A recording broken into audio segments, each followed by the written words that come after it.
dioperasikan untuk pencarian korban. Direktur Operasi Basarnas bilang fokus pencarian tim SAR hari ini ada di sektor A2 dan sektor A3. Tim SAR berharap cuaca hari ini mendukung untuk melakukan pencarian korban longsor.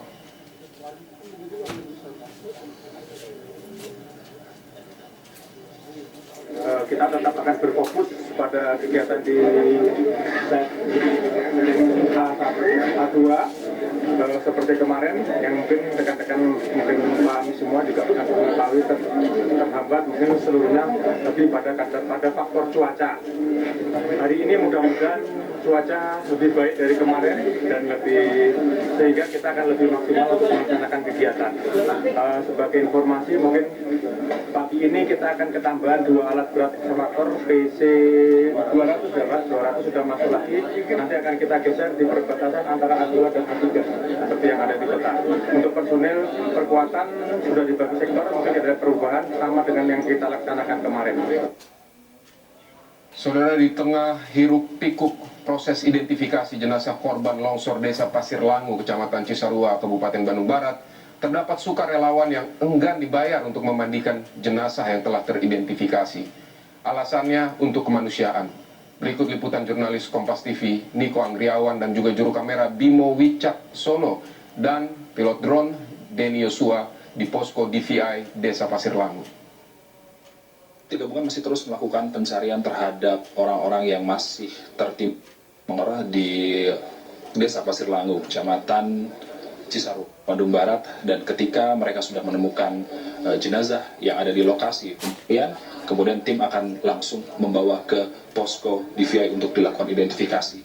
Dan di posko DVI ini selain melakukan proses identifikasi, tentunya ada pemulasaran jenazah yang selalu dilakukan ketika jenazah sudah teridentifikasi sebelum nantinya akan dimakamkan oleh pihak keluarga.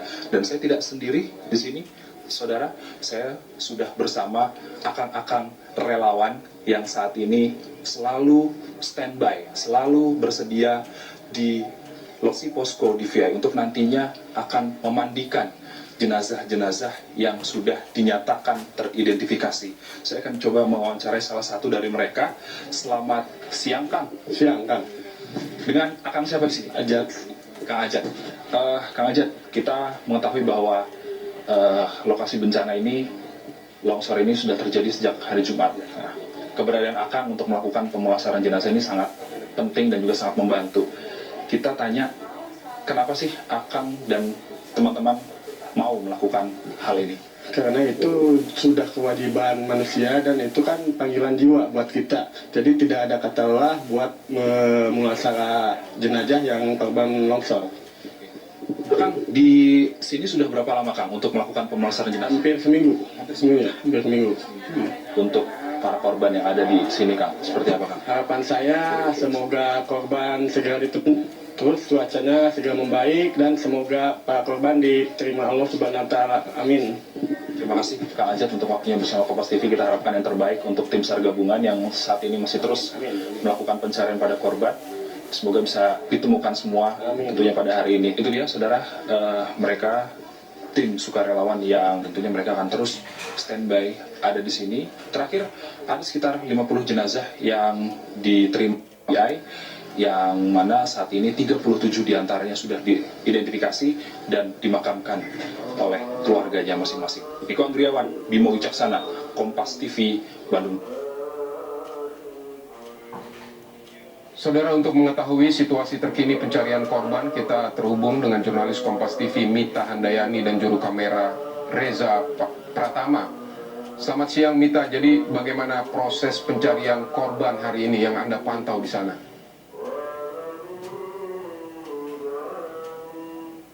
Ya, selamat siang, Vidi. Untuk proses pencarian korban di hari ke-7 ini saat ini sedang dihentikan tadi pukul 11 sampai dengan pukul 1 siang nanti, karena para petugas ini akan melaksanakan sholat Jumat terlebih dahulu, dilanjutkan dengan istirahat. Tadi untuk pencarian korban di hari ke-7 ini dimulai pukul setengah 9 sampai dengan pukul 11 siang, dan sampai saat ini belum terdapat korban yang sudah ditemukan baik dari worksite A1, A2, A3, B1 dan juga B2. Saat ini saya sedang berada di fokus pencarian A2 dan juga A3. Di sini apabila dapat dilihat di layar kaca Anda, untuk worksite A2 ini banyak sekali material longsoran dari Gunung Burangrang yang menjadi titik longsor awal yang menyapu rumah-rumah warga di sini. Dapat terbayangkan ketika terjadinya longsor pada hari Sabtu dini hari lalu yang menyapu rumah warga ini bukan hanya sekedar tanah atau tanah dan air saja, tapi juga banyak sekali ini material batu-batu yang besar yang menghantam rumah mereka. Sampai saat ini banyak warga yang belum ditemukan dan masih dalam proses pencarian.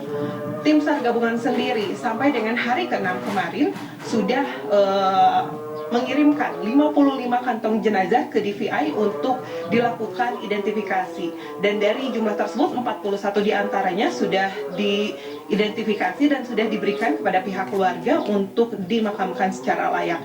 Dan saat ini saya sudah bersama dengan Pak Ade. Pak Ade ini adalah Ketua RT 05 ya Pak ya di Kelurahan Pasir Langu, Kecamatan Cisarua. Bapak ini kalau saya pantau, Bapak sedang memantau kondisi pencarian korban ya Pak ya?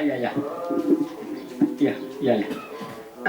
Alhamdulillah, seperti yang ini gempa di daerah khususnya Kampung Babakan, RW 11, RT 05, Bapak Ade, khusus ke Bapak-Bapak semuanya banyak terima kasih ke lingkungan RW 11, semuanya warga-warga saya semuanya ya kurang lebih ya 65 warga saya habis ya, sampai rumahnya nggak ada yang berdiri, semuanya hempak. Mohon dan maaf saya. Pak, ini kalau Bapak sendiri kan menjadi korban selamat seperti itu ya Pak ya. Bapak dapat diceritakan pada saat kejadian ini kurang lebih seperti apa Pak? Kejadiannya itu saya di rumah robah bergenjong rumah saya, kan ada mengguru seperti yang kapal helikopter. Ya saya sama istri saya, anak saya keluar menolong warga saya, tapi ada yang mendengar saya sampai teriak-teriak, nggak ada yang mendengar suara saya. Ya sebegitu. Kan kalau dari informasi longsor yang menimpa rumah warga RT 05 ini pukul 2:30 dini hari. Tapi tadi Bapak sempat bercerita sebelum kita live ini pukul 1 ya Pak ya? Ya terjadi itu gempa ini jam 1 sampai jam 3. Jam 1 saya mencari ke sini ke rumah-rumah, masih kan ada rumah-rumah masih mengaduk. Ya rumah-rumah itu masih kelihatan. Di sini ada saung cabai, masih kan ada, di bawahnya ada saung cabai. Kan rumah itu yang bertiga sama Pak Toto, yang 2 rumah udah habis. Saya cepat menolong Bapak Robi sama si ibunya. Saya cepat, saya kebentur yang ini Bu, kebentur. Saya melihat lagi ada yang tolong-tolong di bawah itu. Orang tuanya mengambil anak itu ke atas kan Bu, di bawah. Aku saya diambil, saya sama Pak Toto sama anak saya cucu. Ya sebegitu. Pak, kalau misalnya di daerah RT 05 dan lingkungan sini sebenarnya untuk wilayah sini apa sih Pak kebanyakan, apakah kebanyakan ditanami tanaman seperti itu? Ya, kebanyakan ditanam ini kan sayur Bu. Ini tempat sayur sampai ke atas, sampai situ tempat sayur ke sini kan. Ini semuanya tempat sayur di sini, tempat sayur. Pak Ade, terima kasih sudah berbincang dengan kami. Semoga untuk semua warga di RT 05 segera ditemukan ya Pak ya. Ya, itu tadi Vidi perbincangan saya dengan Ketua RT 05 di Kampung Pasir Langu, dan ini memang untuk proses pencarian sendiri nanti akan dilanjutkan pukul 1 dan rencananya ini akan dihentikan pukul 5 sore. Vidi. Baik, Mita Handayani, semoga korban segera ditemukan sehingga keluarga mendapatkan kepastian. Terima kasih Mita Handayani untuk laporan Anda. Saudara, sepekan pasca longsor di Cisarua